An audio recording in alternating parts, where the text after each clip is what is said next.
Hi Forester fans, I'm Paityn Tabor here on the Coaches Show with Coach Kat, where we sit down each week and talk about last week's game and the upcoming one.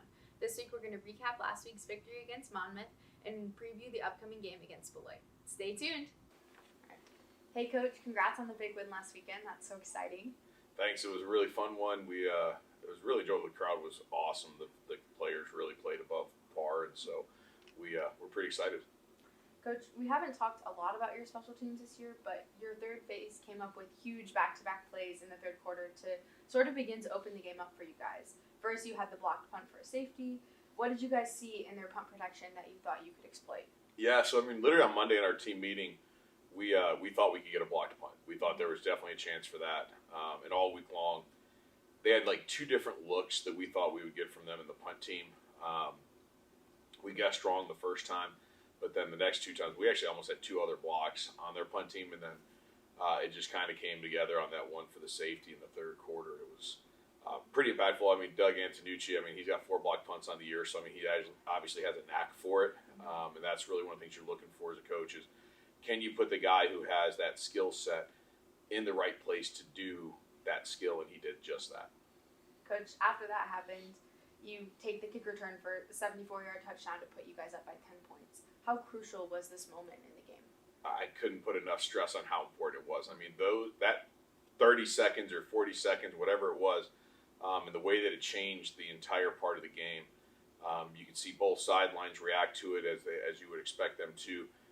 But then I thought that the energy and the confidence that our guys started to play with, both on offense and defense, really took that next step.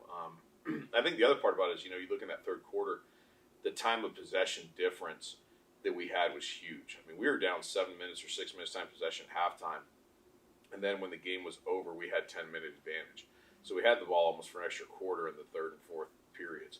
And for us, that was huge. And that came because of the special teams doing a great job to flip scores right there and then flip the field later on, even with our punt team. Logan was booming the ball as a punter. And so, you put all those together and it made us look really smart as coaches. Yeah. Coach, last week in our preview of the game, we talked about how strong Monmouth's rush defense was. They only gave up an average of 75 yards per game on the ground, but we ended up rushing for 231 yards last weekend. How proud were you of your guys for being able to accomplish that? Yeah, I think we knew we were going to be able to run the ball a little bit. I think our guys believed in it because of a year ago was a very similar situation.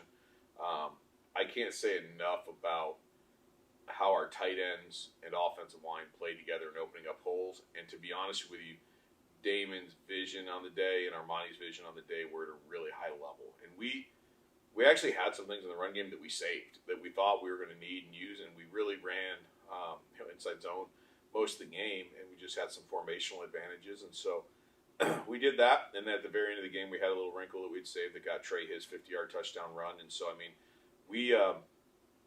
we've always been committed to run the football here, and over the last 2 years, especially since I became the offensive coordinator, that became a big part of what we do. And those guys, it was exciting to watch because you could see some of our younger offensive linemen that were sophomores, going against a first-team All-American defensive end, going against a really talented nose guard, and watching their confidence grow as the game went on. And then even when we have Ian Ramey, who's our 17-game starter at left tackle, he goes down with an injury in the second half. And we bring a freshman in, and we still keep having that positive effect in the running game. So I think that was the best part, is seeing different guys rotate through there. At one point, we had 2 freshmen, 2 sophomores on the field playing for us. And so I think that continuing to see that was just really inspiring for us and for our whole team.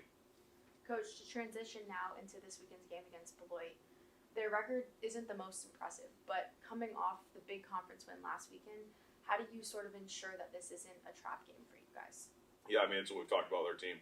We've all talked about how, you could be looking ahead to the University of Chicago and not paying enough attention to Beloit. Mm-hmm. And Beloit is a very capable team, a much improved team from a year ago. Though their record is, only 1 victory better this year than it was a year ago, they are playing much closer games. They're playing more competitive games. They have a couple of talented players. They've got a defensive back, number 9, who's leading the league in interceptions and has been the special teams player of the week in the conference twice. And so we've got to be aware that every game has to be respected. And I thought that's something we did a really nice job of the week before Monmouth. Coming off the loss to Ripon, we played Grinnell, who actually had to play that game without a quarterback. And so, from my perspective, I think our guys have already experienced that once, but we really have to come out and just do what we do early in the game and be ready for whatever may come our way from Beloit, because Beloit's head coach and defensive coordinator are both alums, and so I'm sure they want to get a win. Yeah. Speaking of that, what challenges does that pose for you and your coaching staff and for your guys, because their head coach and defensive coordinator sort of know part of your guys' game plan, I'm sure. Sort of. I mean, Coach Shanks literally wrote our offensive playbook. Yeah. I mean, he was part of that from its inception, so he knows. Like, literally, if I were to say the play call name, he would know exactly what we're doing. But obviously, we don't do that at the line of scrimmage. Mm-hmm. So I think that the challenge is that they're going to have additional motivation.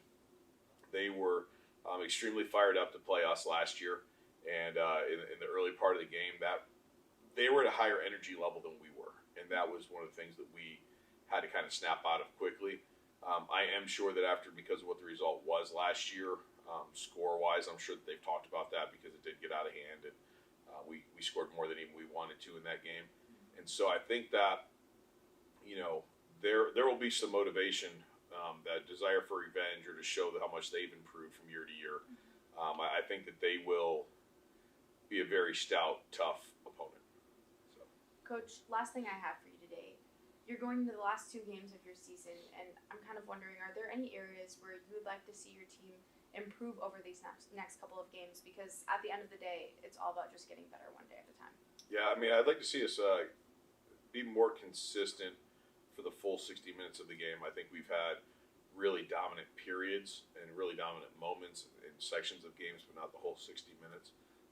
I would like to see us also, our passing game has been wonky. I guess would be the best way I could put it, where we've had some really big plays and some really non-existent plays, and I think that we've really struggled to get that chemistry right. So if we can use these next 2 weeks to find some of that as we get ready for that, hopefully that can be a springboard in the off season.